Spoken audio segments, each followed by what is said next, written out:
कि अब उनसे हमको किसी भी प्रकार के दस्तावेज की आवश्यकता नहीं हो। उसके बाद हमारे पास में 1 महीने का समय रहेगा जिसमें सारे क्लेम्स एंड ऑब्जेक्शन को हमारे AERO ERO डिसाइड करेंगे। उसके बाद भी यदि किसी व्यक्ति का नाम उसमें नहीं आता है तो भी ये एक सतत प्रक्रिया है जिसमें वो अनुसार 11 नवंबर से ये गहन पुनरीक्षण कार्यक्रम चल रहा है। जैसा कि आपको पता है कि पिछला पुनरीक्षण वर्ष 2002 में हुआ था, तो अब आज 23 साल बाद वापस से इसका पुनरीक्षण हुआ है। 2003 में वोटर लिस्ट बनी थी पिछली, तो अब ये नई वोटर लिस्ट 1 जनवरी 2026 की अर्हता दिनांक के आधार पे बनानी थी नए सिरे से।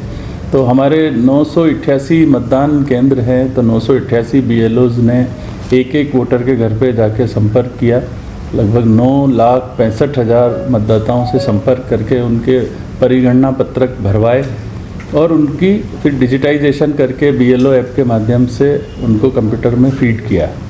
और उनके जो डॉक्यूमेंट थे स्कैन करके अपलोड किए। इस दौरान क्योंकि प्राय ये देखा गया है कि जो मृतक मतदाता होते हैं उनके नाम भी वोटर लिस्ट में चले आते हैं, क्योंकि उनकी सूचना कोई देता नहीं है निर्वाचन विभाग को। महीने भर के अंदर जो उसमें लगभग 17,000 हमारे मतदाता ऐसे मिले जिनकी मृत्यु हो चुकी थी और लगभग 43,000 मतदाता ऐसे हैं जो कि शिफ्ट हो चुके हैं, परमानेंटली अपनी जगह छोड़ के चले गए हैं। कुछ 4-5 हज़ार मतदाता एब्सेंट भी मिले हैं। तो उन सभी और जो भी इस तरह से एब्सेंट या शिफ्टेड या जिनकी मृत्यु हो गई ऐसे मतदाता मिले, उनकी पूरी बूथ वाइज सूची बना के BLO ने BLA के साथ मीटिंग करके वो सूचियां भी उसको दे दी है। और आज ड्राफ्ट पब्लिकेशन हमारा हो चुका है इलेक्टोरल रोल का, जिसमें जिन भी मतदाताओं ने इन्यूमरेशन फॉर्म भरा है उन सबका नाम उसमें शामिल कर लिया गया है। और इस दौरान हमारे BLOs ने पूरी मेहनत करके 99.1%, 99 से भी ज़्यादा % लोगों की मैपिंग कर दी है। यानी उसका या तो 2002 की वोटर लिस्ट में नाम ढूंढ लिया है, या उसके पिताजी का नाम, या उसकी माताजी का नाम, या उसके दादा का नाम वोटर लिस्ट में ढूंढ के और उसकी मैपिंग कर दी। मैपिंग करने का उद्देश्य ये रहा कि अब उनसे हमको किसी भी प्रकार के दस्तावेज की आवश्यकता नहीं होगी और बिना जिसकी मैपिंग हो गई उसे कोई दस्तावेज नहीं लिया जाएगा और उसका नाम फाइनल ड्राफ्ट रोल में ऑटोमेटिक आ जाएगा। जो 1% मतदाता बाकी रहे हैं, जो कि हर मतदान केंद्र में लगभग 12 मतदाता हैं, 15 मतदाता हैं, तो उनसे डॉक्यूमेंट हमारा BLO कलेक्ट कर लेगा ताकि डॉक्यूमेंट के आधार पर किसी का नाम मतदाता सूची से बाहर नहीं जाए, इसकी पूरी व्यवस्था की जाएगी। और अब 1 माह का समय है 16 दिसंबर से 15 जनवरी तक कि कोई भी व्यक्ति ये ड्राफ्ट रोल को देख के अगर उसको लगता है कि वो परिगणना पत्र उसने नहीं भरा है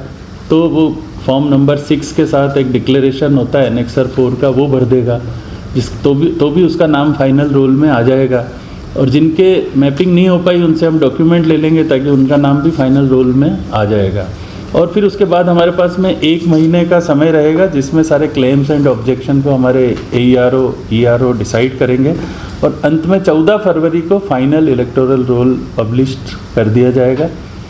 इस अवधि में, इस क्लेम्स एंड ऑब्जेक्शन की अवधि में हम हर पंचायत में जगह जगह फॉर्म 6 प्राप्त करने के लिए भी विशेष प्रयास करेंगे ताकि जिन मतदाताओं के नाम 2025 की मतदाता सूची में नहीं थे तो उनका प्रगणना पत्र कभी प्राप्त नहीं हो पाया है, तो उनके नाम फॉर्म नंबर 6 के माध्यम से मतदाता सूची में जोड़ने के भी हम विशेष प्रयास करेंगे। मतदाता सूची में जो सेक्स रेशो है उसको भी हम ध्यान में रखेंगे कि कितनी महिलाओं का नाम होना चाहिए और कितनी महिलाओं का नाम अगर कम आया है तो महिलाओं के नाम जोड़ने के भी हम विशेष प्रयास करेंगे। और 14 फरवरी को जब फाइनल रोल का पब्लिकेशन हो जाएगा उसके बाद भी यदि किसी व्यक्ति का नाम उसमें नहीं आता है तो भी ये एक सतत प्रक्रिया है जिसमें वो अपना फॉर्म नंबर 6 डिक्लेरेशन के साथ भर देगा तो उसका नाम अगली वोटर लिस्ट में आ जाएगा।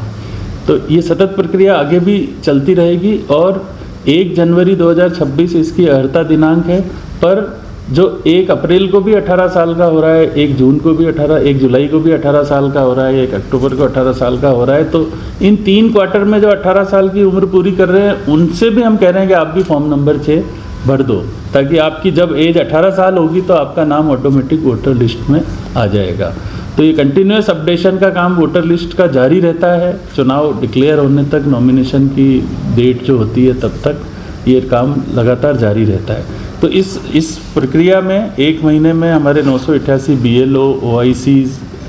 AERO, ERO ने जो है बहुत अच्छी कठोर परिश्रम करके और ये सारे डेटा इकट्ठे कर लिए हैं। उसके आधार पे हमने आज draft publication of electoral roll कर दिया है। इस दौरान हमने ये देखा है कि भारत निर्वाचन आयोग ने ये तय किया कि कोई भी बूथ में 1200 से अधिक मतदाता नहीं होने चाहिए। तो इस प्रक्रिया में हमको 146 बूथ ऐसे मिले हैं जिनमें 1200 से ज़्यादा मतदाता थे। तो 146 बूथों के हमने प्रस्ताव बना के भेजे जो भारत निर्वाचन आयोग ने स्वीकार कर लिए हैं और अब हमारे